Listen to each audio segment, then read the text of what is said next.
Hey, everybody, and welcome to our deep dive on something that I know I love, and I think probably most of you listening love too. It's about food. Specifically, we're going to be looking at how to give and receive great restaurant recommendations. Mm, We're all about language here, and giving a good recommendation is a delicate dance. There's so much more to it than just saying, hey, go to this place. yeah. To help us really break it down, we'll be referencing EnglishPod, restaurant recommendations, and food vocabulary. Ooh, that's a good one. You know what I find fascinating about this topic is that it goes beyond just like the practical side of finding a place to eat. It's like this cultural exchange almost. Yeah. You're sharing part of your experience and your tastes with someone else. Right. And hoping that they'll enjoy it as much as you did. And as always, we're on a mission to equip you with the language tools you need to confidently navigate all sorts of situations. And this time, it's all about those delicious restaurant recommendations. Okay, let's jump in. All right, so EnglishPod highlights some phrases that we hear all the time, like, check it out. But when you really think about it, it's more than just looking, right? It's an invitation to fully experience something new. Oh, yeah, for sure. And then there's the whole dilemma of expressing dislike politely, because let's be honest, sometimes we just don't like something. But we don't want to offend anyone. Right. You have to be careful with that. Exactly. So EnglishPod points out that not all that crazy about, that's like a softer way of saying, it's not my favorite. It definitely takes the edge off. I like that. Now, another phrase they emphasize is in the mood for. And I think this is key. It shows a specific craving, like you're not just hungry. You have a particular taste bud adventure in mind. Oh, that reminds me of a time when in the mood for led me to a big mistake. Oh, no. What happened? I was in Morocco. Picture this. Bustling marketplace, sun beating down, and I'm so thirsty. Oh, I know that feeling. I see a vendor with fresh squeezed orange juice. And I'm like, perfect, that's exactly what I need. Well, let's just say the rest of the day was not so perfect. Food poisoning. You guessed it. A long, bumpy bus ride with a very upset stomach. Oof, I've been there. And this actually ties back to the EnglishPod episode because they talk about the importance of food and water safety, especially when you're traveling. It's so easy to get caught up in the excitement and forget those things. It's a good reminder to be mindful of what you eat and drink in new places. Lesson learned the hard way. But hey, at least I have a good story now, right? A story and hopefully some wisdom to share. So back to recommendations. The episode highlights some key phrases for both asking for and giving recommendations. Do you have any suggestions? Classic. Simple, effective. Yeah, a good starting point for sure. Then you've got, I'd recommend giving it a try. It's like a gentle nudge towards a particular place. A little encouragement, and then when you've got that absolute must-try place, you can say, you've got to give them a try. Yeah. You can almost hear the excitement in that phrase. There's a definite difference in enthusiasm between those two, isn't there? I'd recommend is chill, but you've got to give them a try. That's like you need to experience this. Absolutely. It's about conveying your level of passion for the place.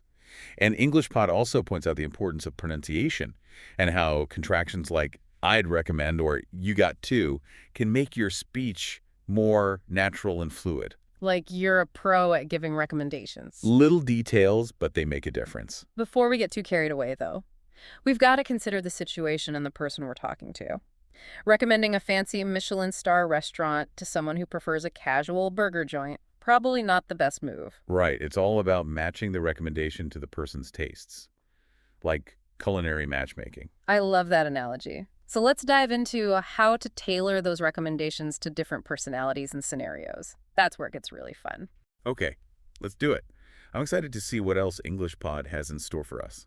Yeah, thinking about it, there are so many factors that go into like a really good recommendation. It's not just the food itself.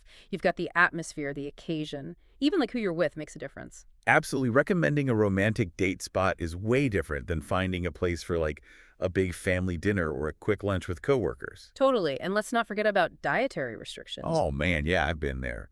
Trying to navigate a vegan menu at a steakhouse.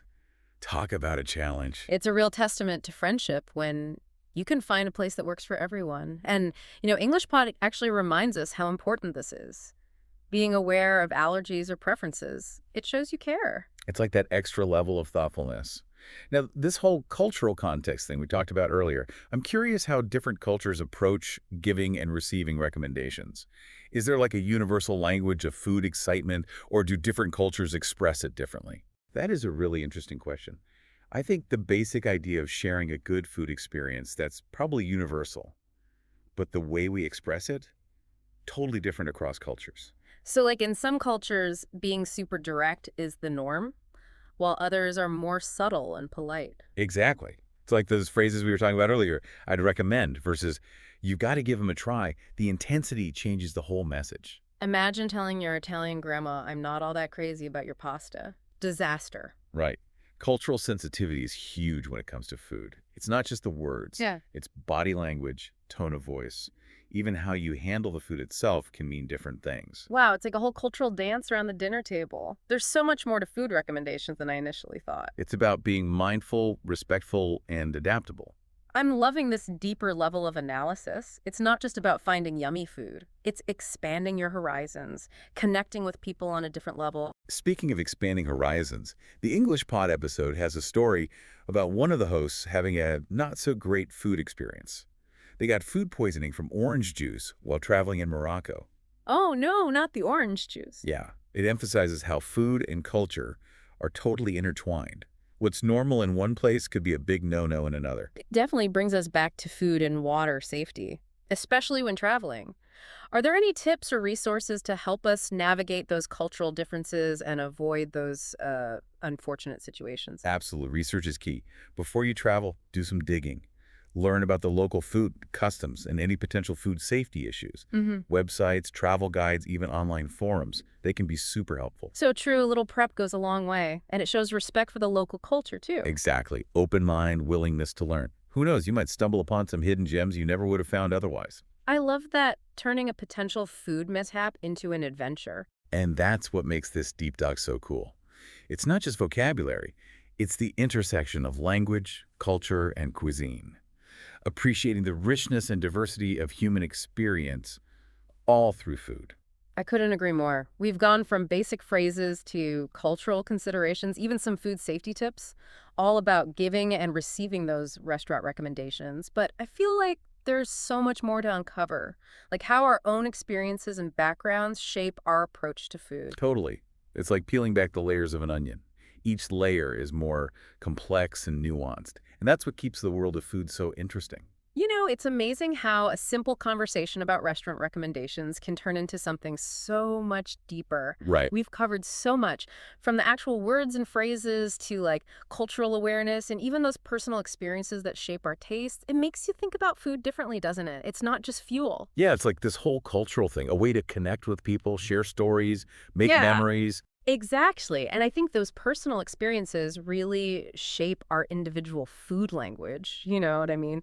We all have our preferences and things we don't like, and sometimes even nostalgia for certain dishes, all based on where we grew up, where we've traveled, who we've shared meals with. For sure. I mean, think about it. Our backgrounds play a huge role in how we approach food. I still remember the first time I tried sushi. I was a kid. My aunt, this super adventurous lady, took me to this little hole-in-the-wall place in San Francisco. I was so hesitant, but she was like, come on, you got to try it. Be open-minded. Did you like it? It completely changed my world. Like, I discovered this whole new culinary universe, all because of that one experience. See, that's what I love about a good food recommendation. It's not just about the food. It's the whole package. Yeah. The atmosphere, the people you're with, the emotions tied to it all. And it sticks with you, you know, it shapes the way you approach food in the future. Totally. Speaking of memorable recommendations, Yeah. what's the most memorable one you've ever gotten? Ooh, that's a tough one. Let me think. Mine was in Thailand. Ooh, tell me about it. So I'm at this night market, completely overwhelmed. Sight smells all these unfamiliar ingredients. I have no idea what to try. And this local vendor, he sees me looking all lost and confused, gestures to this big pot of noodles, and insists I try a bowl. No way. Yeah. Was there a language barrier? Oh, yeah, big time. But his enthusiasm was so genuine.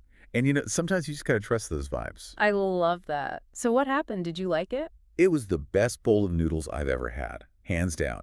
The broth, the noodles, everything was perfect. It was simple, but so flavorful. That's when I truly understood the power of exploring new cuisines. And sometimes the best recommendations come from the most unexpected places. Absolutely, and it proves that food can break down barriers. You don't need to speak the same language to connect over a delicious meal. So as we wrap up this deep dive into restaurant recommendations, I want to leave you with this. The next time you're trying to decide where to eat or have a chance to share a great food experience with someone, remember, it's about so much more than just the food itself. It's about connecting, sharing, and exploring the incredible world of food in all its diversity. It's about savoring every bite and appreciating where that dish came from. And most importantly, it's about sharing those experiences with others, creating new food memories that'll last a lifetime. Couldn't have said it better myself. Until next time, happy eating, everyone.